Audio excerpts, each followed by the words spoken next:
Good afternoon, everybody. I hope that you're keeping well, staying safe, and I think more importantly at the moment, staying positive, not just professionally, but also personally. I feel that everybody's had a bit of a chance now to adapt to the situation that we're in all facets of life. And it certainly seems that maybe that sort of initial panic has subsided. So I thought it'd be a good opportunity. I haven't put anything out for about a week now, just to sort of give you some real feedback in what's actually happening in the marketplace currently, in terms of on a transactional level. So to sort of kick off with sales is very much the same. People are not going to commit to purchases, new purchases, without, seeing and feeling a property. And as great as the tours are industry wide, I just think that that's just a fact that we all obviously have to come to live with. What correction in terms of pricing we may see, time will tell. I think we're expecting an announcement tonight, of course, of some degree. I'm not too sure we're going to get anything sort of clarified tonight, but it certainly will be interesting to see what it is and obviously how the market responds.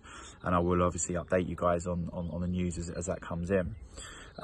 So plenty more of the same on that front. I have actually seen some really good articles and some analysis of some historical trends and things that I'd be delighted to share with you. Not my own material, I may add, but it's really, really good stuff, which I'll be happy to share with anybody that's interested to see some analysis and maybe get a bit of an understanding of some trends and some forecasts over the next sort of 3 to 5 years on just how the property market could respond in terms of values. In terms of lettings, of course, the necessity of lettings means that there's always a lettings market. And there's a lot of pent-up demand, a lot of tenants that want to make decisions. Some are making decisions off the digital assets. I suppose what I've seen is that from a short-term fix, most of the people over the last few weeks that needed the short-term solution have found them. And now that the demand is transferring now to 6 to 12-month tenancies. And of course, that's suiting landlords because, the proactive landlords that are getting deals done are the people that are offering an incentive on price. And I'm seeing about 5 or 10% as the incentive that's being offered. And they're getting deals done. They're attracting tenants. So I don't actually feel that that's necessarily where the value is. Of course, there are some unlucky landlords that are just on the market during this current pandemic and they're having to incentivize a price to secure a tenant. But I suppose if you also consider that there's there has to be some form of exchange for someone to sort of make the decision off the photos and floor plans without seeing it. They're going to want some sort of incentive back. If you also consider that a lot of the developments in Canary Wharf usually have got facilities, but at the moment they're all closed. So again, there needs to be some sort of trade-off there, as concierges and gyms and things like that are closed, and there's no real specific point in time at the moment where they're guaranteed to reopen. So yeah, it's the proactive landlords that are offering those incentives that are securing tenants. And I suppose on the midterm, there is going to be a lot of supply, but there's also a lot of pent-up demand. So just how the market sits once this thing lifts, time will obviously tell. But what I can tell you from the ground is that there are a lot of tenant inquiries where people want to make decisions for May and June. And, people still fundamentally have got lifestyle choices and decisions that need to be made in this period. And of course, it seems harsher on landlords currently because there'll be a lot of vacant stuff.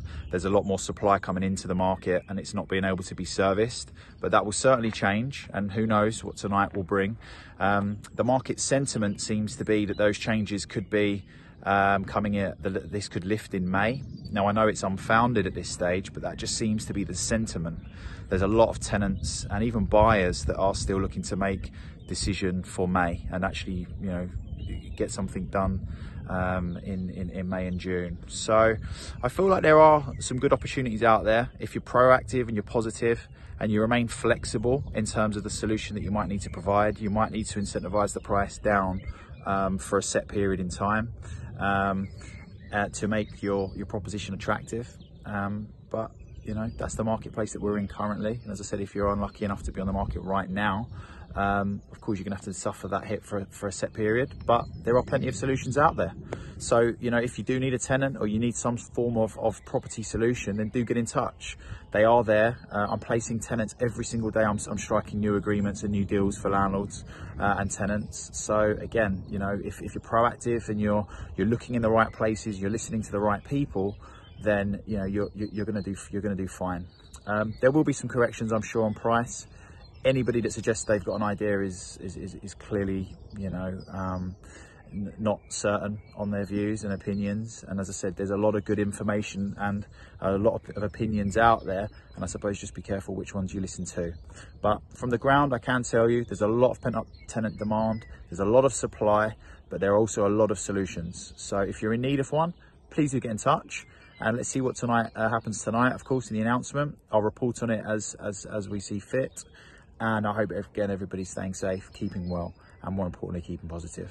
So I look forward to speaking to you guys soon. Take care.